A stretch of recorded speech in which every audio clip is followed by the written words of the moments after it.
Hello, my name is Alan J. Holman Sr. I'm a graduate student at Liberty University concentrating in history. Today we're at one of the American Civil War battlefields called Orchard Knob. We're going to go through the park and I'm going to show you some things about the American Civil War. We're on the, I would say, the northeast corner, the southeast corner of the park. And we're going to go all the way around the park so you can see more of it. As you can see, on this northeast corner, Ivy Street and Orchard Knob, this is the main entrance to the park.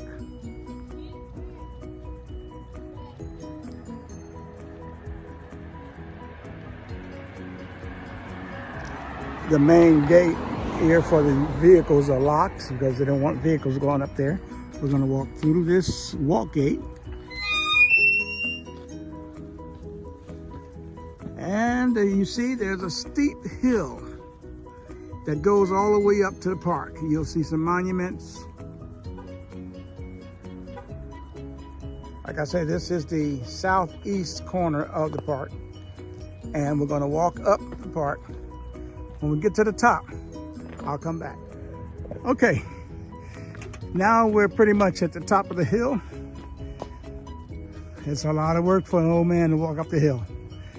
But anyway, according to the National Park Service, on Monday afternoon, November 23rd, 1863, Union troops under the command of General George H. Thomas formed battle lines in an open valley between the city of Chattanooga and a rocky mountain known as Orchard Knob.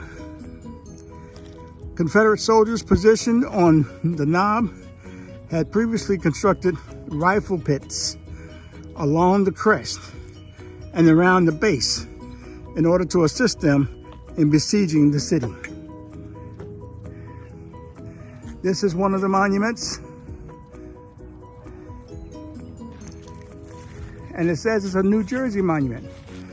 So that means it was Union soldiers. Let's walk around this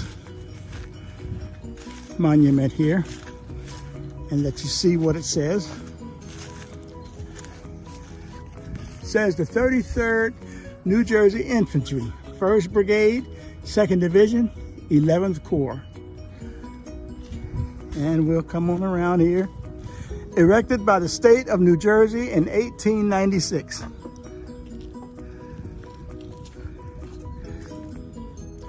The 13th New Jersey Infantry, 3rd Brigade, 1st Division, and 12th Corps. And we'll go over and see what this plate says. All right, 14th Army Corps, Major General John M. Palmer, November 19th through the 25th, 1863. Johnson's Division, Brigade General Richard W. Johnson. Davis's Division, Brigade General Jefferson C. Davis. And Baird's Division, Brigade General Absalom Baird. November 19th, Davis Division was detached and ordered 4 miles above Chattanooga to cover the crossing of Sherman's column. It crossed the Platoon Ridge in the rear of this force at noon, November 24th, and continued to act as a reserve for General Sherman throughout the battle. The only organization of the division engaged was Battery 1, 2nd Minnesota Light Artillery. On the morning of November 25th, Baird's Division, after reconnoitering to Chattanooga Creek, was ordered to the left to the assistance of General Sherman, and joined him near the tunnel about noon.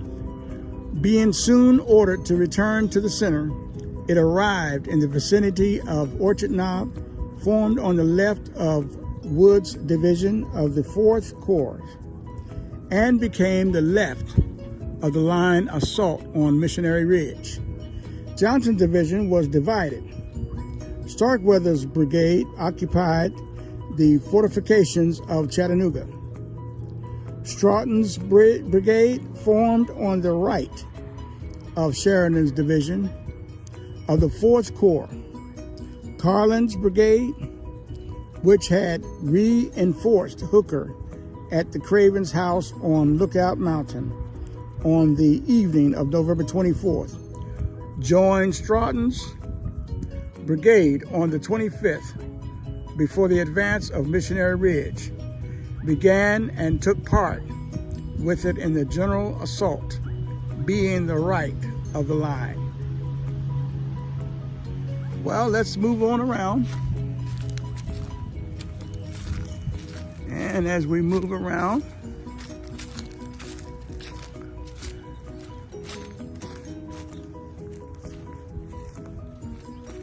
this is a very, very small but very interesting view, which I'll give you a little more information on the city's geography. And this is the plate. The final struggle begins just before 2 p.m. on November 23rd, 1863. Southern soldiers were alarmed by what unfolded before them. On the outskirts of Fort Wood and Chattanooga, upward of 20,000 Union soldiers formed in dense lines opposite just 600 Confederates stationed where we now stand. Suddenly, the rat-tat-tat-tat-tat of drums, the blare of bugles, and the yell of officers cut through the silent afternoon. The mass of men surged forward in one grand motion. Like a great blue wave, Union soldiers crashed around the knob, sending its Confederate defenders scurrying toward Missionary Ridge. And it's behind me, to the rear. Behind me. That's the ridge when you look. Let's see if we can get it a little closer.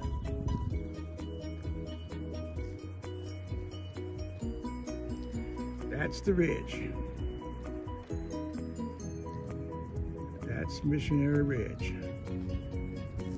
And when you look over on this other side, which is the west side, that's Lookout Mountain. All those mountains over there, that's Lookout Mountain.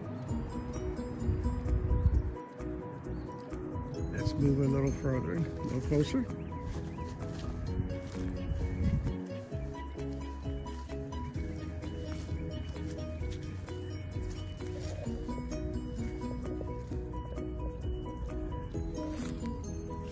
Okay, this is the 4th Army Corps, Major General Gordon Granger, November 25th, 1863.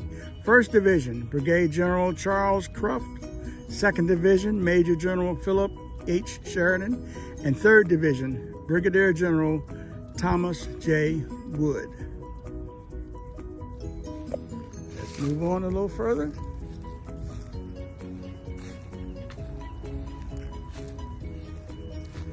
Union casualties.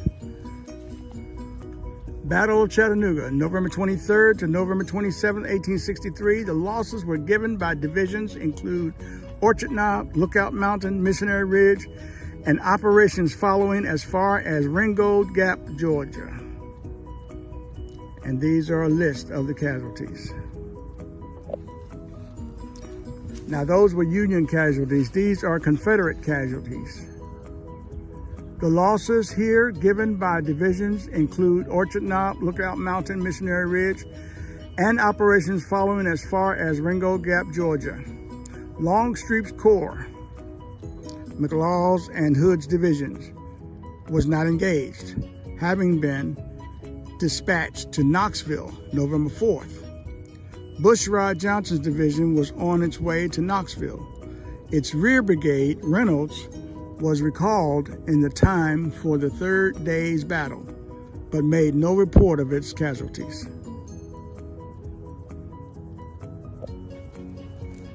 Let's move on a little further.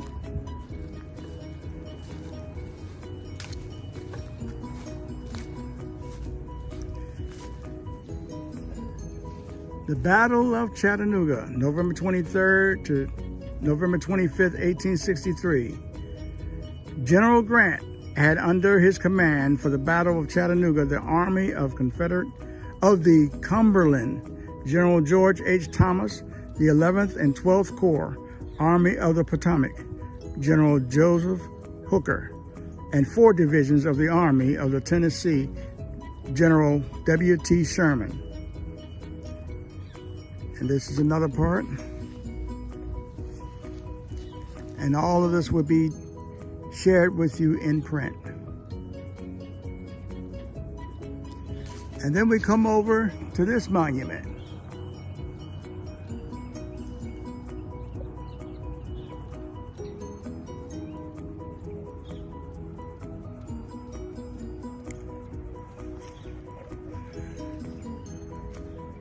And there are a lot of text on this monument, which we'll share in print. 3rd Battery, Maryland Artillery, Captain John B. Rowan. 1st Lieutenant William L. Ritter, Artillery Battalion, Stevenson's Division, Hardee's Corps. We'll come on around.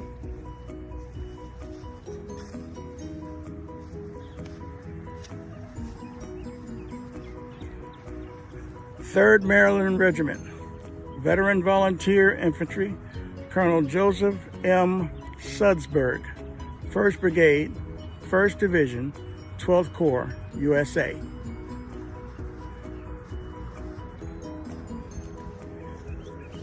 And now there's another one. That's a larger monument. And all of these will be shared in print.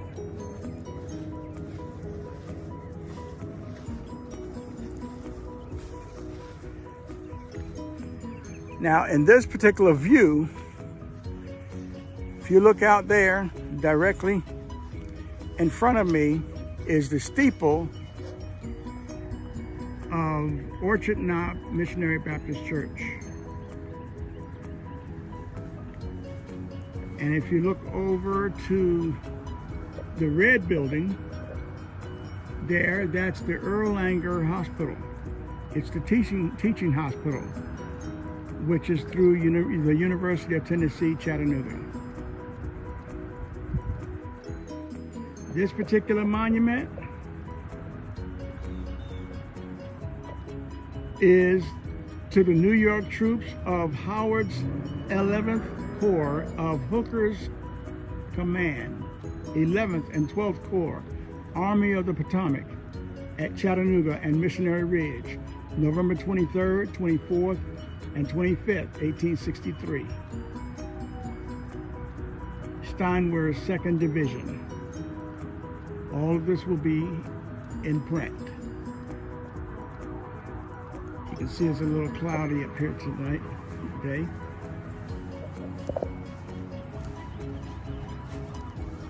And these are the other plates.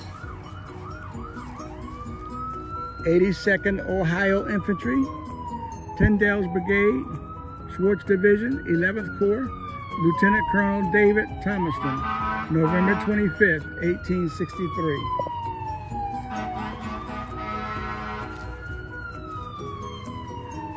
This one is the 61st Ohio Infantry, Tyndale's Brigade, Schwartz Division, 11th Corps, Colonel Stephen J.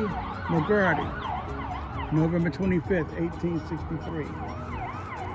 And this one is the 73rd Ohio Infantry, Orlando Smith's Brigade, Steinwehr's Division, 11th Corps, Major Samuel H. Hurst, November 25th, 1863.